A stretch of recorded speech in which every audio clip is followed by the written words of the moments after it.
Okay, now here's where I wish we had a live session, because I don't know if it would be better to show you starting from scratch or showing you something that's a little bit further along, like maybe taking this piece and finishing it.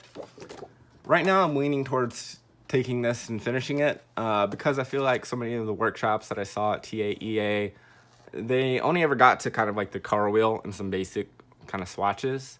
And I want to learn through application. And this is kind of how I start my students is sometimes I will kind of walk them through a color wheel really quickly. I'll give them maybe 3 oil pastels plus a white oil pastel. So maybe those are the primary colors, or just something that's kind of light in value, middle tone shadow. And then I have them pick a piece that's hanging around my room that is finished, and I say, make that. And I set a pretty short timer. Like I said, a big breakthrough moment for me was like making this little Manet piece. And, I saw a Manet that I liked. I zoomed in, I looked close, I looked at how he actually applied some of those brush strokes. So when you're looking for that piece, I would say pick somebody with a painterly style, kind of that looser impressionist style, a Sorolla, maybe some of the looser John Singer Sargents, of course your Manets, your Monets, your Bert Morisseaus. All of those people would be great. I have a lot of stuff that's kind of more Picasso-y too, and you can use the oil pastel for anything. It's just since we're going for that speed in these first applications to learn the material, that's what I would look at. I think I'm going to work on this piece. If you would rather I had started from scratch, please let me know. Give me some feedback. Like I said, my thought process is I saw so many people just not get very far, and I feel like, we're all art teachers. You can intuit how to make a color wheel. And some of these initial kind of marks that I've made, how to do that. I don't think I need to teach you that too much, but I could be wrong. Let me know, and that might adjust how I do my February workshop, which will be a little bit longer. But looking at this, I have some black in here, which I wouldn't have in my examples of the students probably. And I'm working on the white paper, so that's a little bit atypical too for me. But this is exciting. I have this piece up. This is based on a Sorolla painting of his daughter. He is also basing this off of a famous Goya portrait. A Goya that I don't particularly like, honestly, but I do like this piece. Okay, we're gonna dive right in here. A couple notes for getting started. I would think about this lest it's a material that you're going to be using like your wrist and your fingers a lot. Get that arm involved, okay? Get a little bit looser. You can work pretty small with oil pastel, actually a lot smaller than people think. But those are going to be a little bit more advanced techniques that we'll look at in February. I would recommend you're working on at least like maybe this size, which is, I believe 6 by 9. 5.5 by 8.5, pretty close. So, okay, looking at this, and like I said, I'm going to try to stick to those more limited palettes. I actually think I'm going to use this Sennelier here.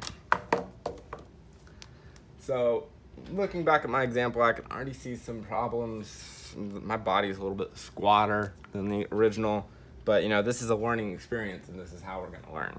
So let's come in here with that white. You can see really kind of right away how just fast this changes what's underneath. A lot of people definitely find more success with the oil pastel if you kind of start with that mid-tone, and then you can modify that towards your light or towards your shadow. Think about it in terms of pigment control. If you put your highlight first, you're probably not going to have enough of that highlighting pigment to counteract when you bring in your darker tones. So if you bring in that darker tone and then you lighten it, you can get the exact right amount of pigment. You can do it both ways though, and I do, but definitely for more of the colored pencil minded type drawer, you can think about it in a similar way to a colored pencil, where you're kind of looking for that base tone and then modifying. But we can also do a lot of mixing. So I'm just gonna get some white over there and kind of down here. My white is getting very small, I'm sad. But we might just break into that gradation white. Another note I would say for you, you know, I see in all of the examples always, they're like, you know, you can tear all of the paper off and use the side for these big marks. Don't do that. Please don't do that.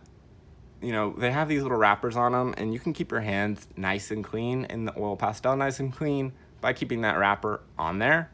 You know, if it falls off, it's not the biggest deal. You can wipe them clean with your baby wipe, or you could just work a little bit of that material off.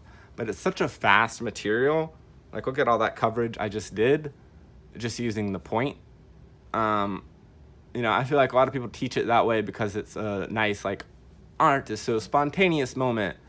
It's such a fast material and more pleasant to work with. You don't need to take the wrapper off. Don't do it. Okay, let's darken up a little bit in some of these places. You can see just this nice, really thick material lay down. And again, I'm starting pretty rough.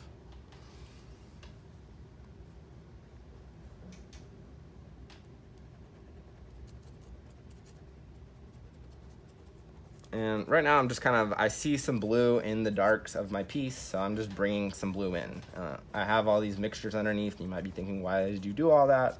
I'm probably gonna be able to make a lot of that pop, actually.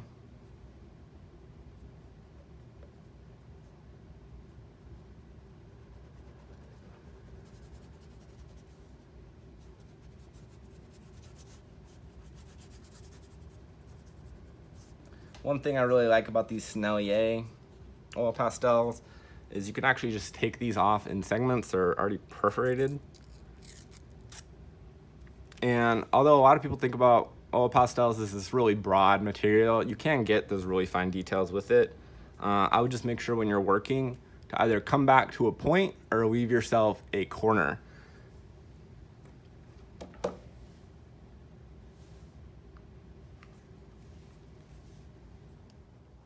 Okay, now I'm gonna darken up and get into some of those really dark colors.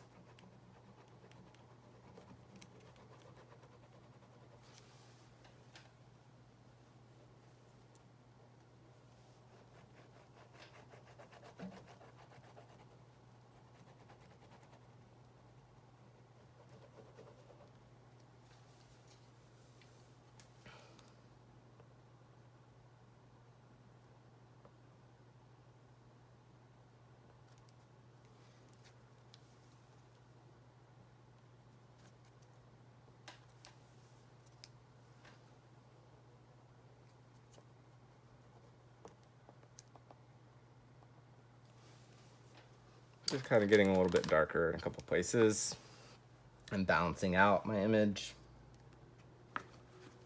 I want to add a little bit more into the stress.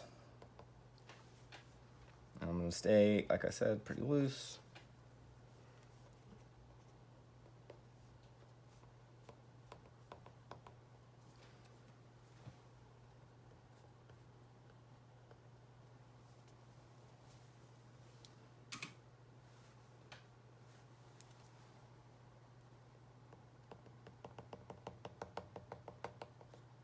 And get that kind of little bit of like a pointillism thing going on.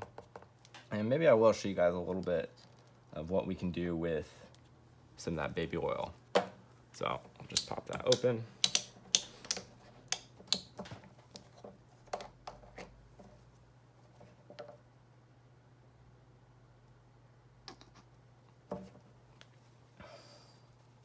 And I can kind of activate some of this over here.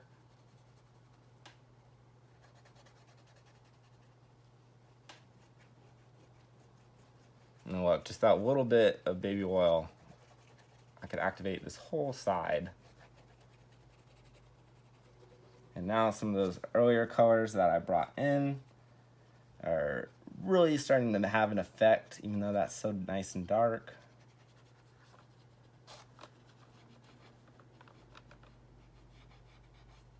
You know, now I have a lot of pigment on this tip, so I could just switch over and get a little bit more oil,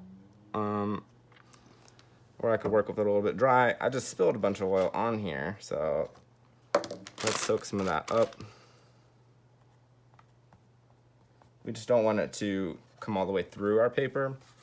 And it did a little bit. I think that's going to be fine.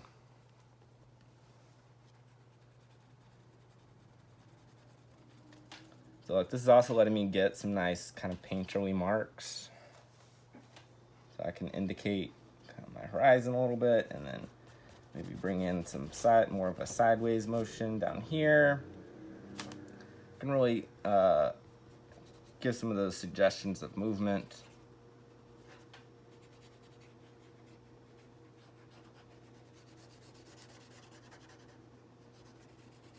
This also lets you stay away from things like turpentine, which a lot of these brands will recommend for thinning out. You know, I have turpentine at home, I have Gamsol at home, and I have used them with a lot of success with the oil pastels. But obviously that's not really an option in the classroom. And you know, they're intimidating materials to work with if you're not comfortable and you don't have the space, since they're dangerous. Whereas, you know, baby oil is about as safe as it can get, right?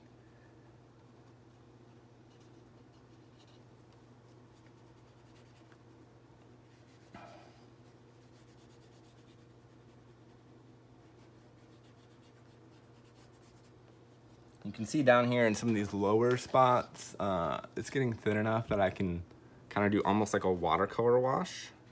And this is one reason I wouldn't buy the water-soluble oil pastels, because I find this effect with the baby oil tends to look better, and it's a little bit more predictable in my mind. So, you know, you can get all those similar nice kind of like soluble washes where you're just pulling out some of those hues and softening some of those edges, much like you would in like an oil painting, right?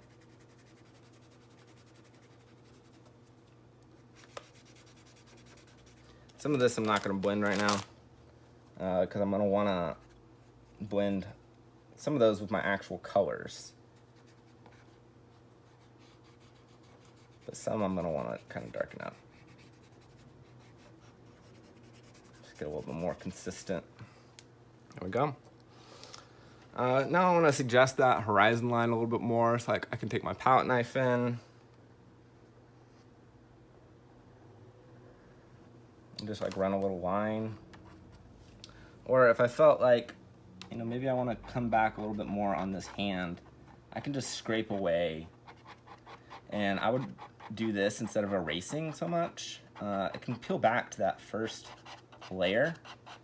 You can get some cool glows that way. You can also use this a little bit to like blend. Or just add a little bit of like kind of some visual interest, right?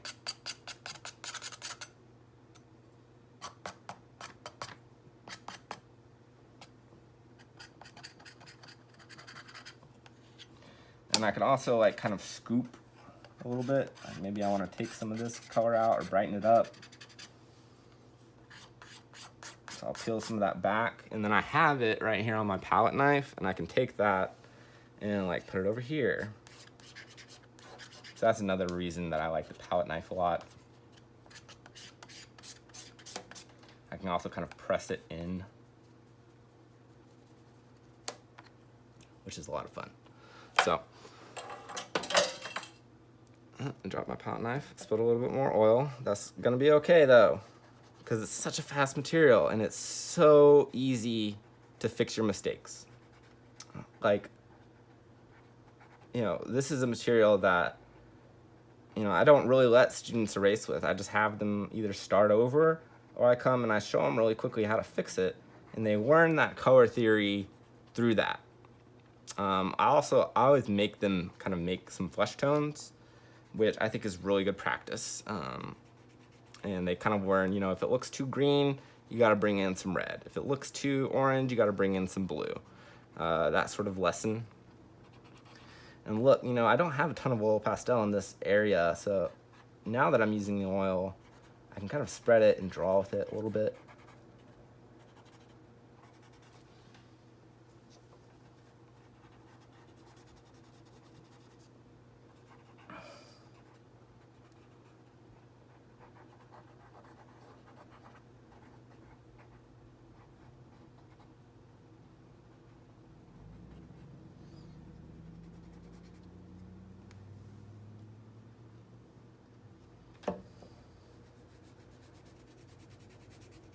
And we can get more to a glow over here.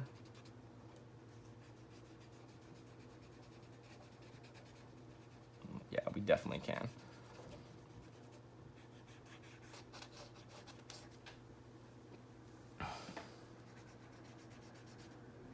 You know, I think a lot of students will fall victim to that over blending, but it's a nice tool to have in your wheelhouse.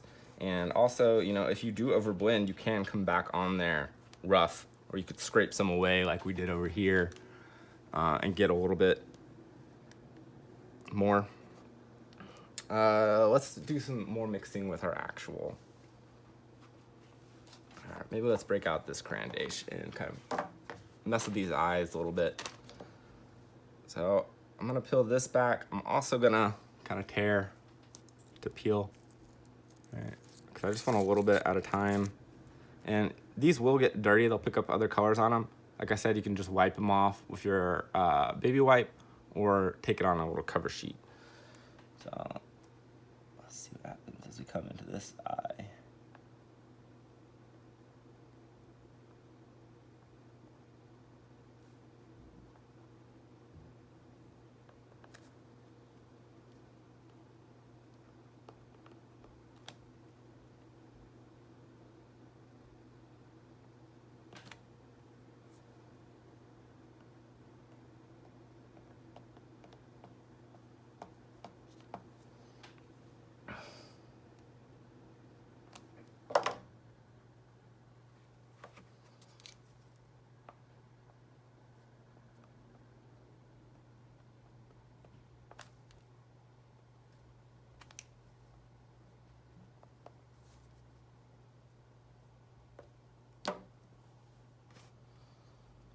I'm actually gonna get into my black just a little bit, and you can see I've barely used this black, right?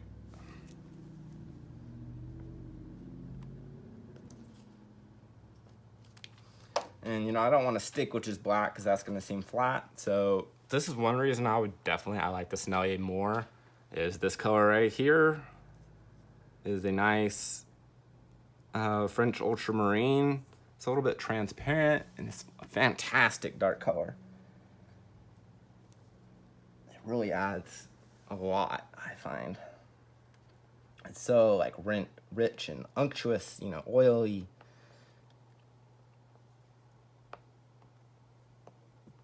I don't know how you could not like that.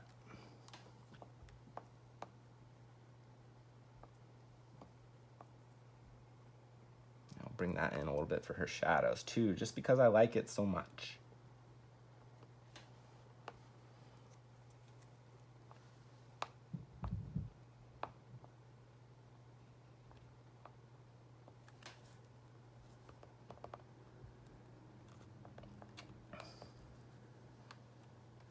Also just use this to darken up a little bit into my shadows again. There we go. And let's come in here and fix the eyes real quick. I could just take a pencil actually and kind of shape my eye. So I'm not actually applying any lead, and you could do this with your palette knife. I don't know if you heard, but I dropped mine, so I could just use this pencil.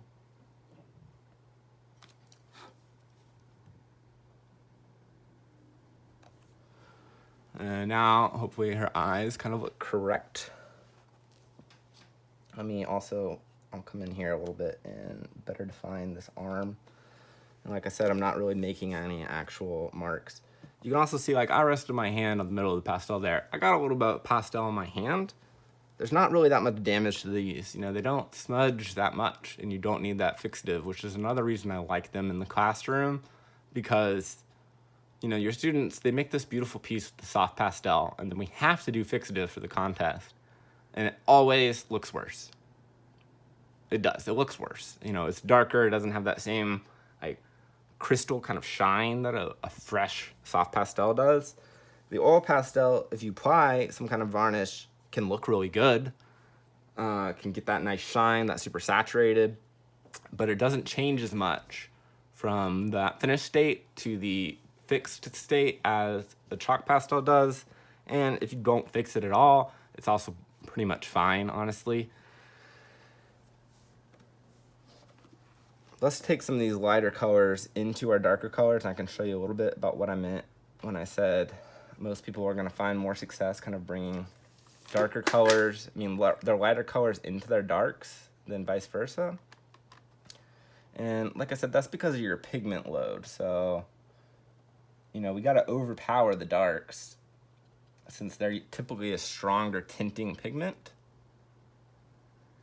So by applying our lighter pigment second, we can find the exact right amount that we needed to work with that full coverage. Although sometimes I do like to put my highlights first and then put my darks for like a more of a subtle change.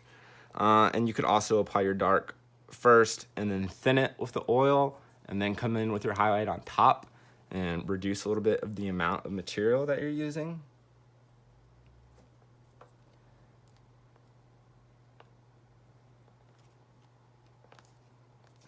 I think we can get a little bit more like a real skin tone. Let's do that. So let me do some yellow. I'll bring in a little bit of pink.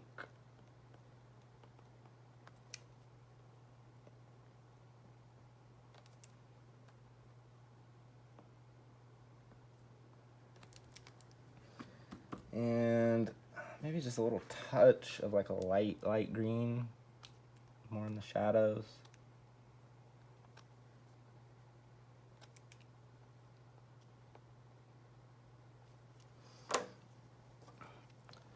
And then I'm gonna take my white, and I'm just gonna blend with that white. Yeah, there we go.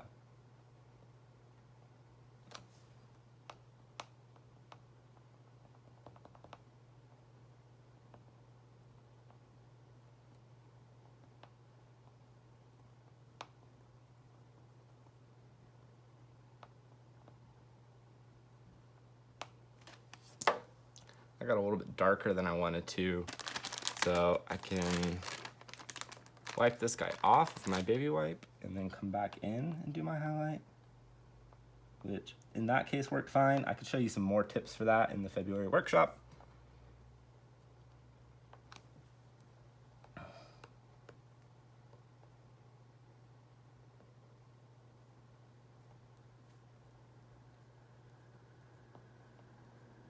This hand is a little bit kind of inside a sheer black, so I'm gonna save it like that. And I think just to finish this, maybe we could work with the oil pastel. We could do it with the oil pastel. I think I'm just gonna blend out this bottom part of her dress just a little bit.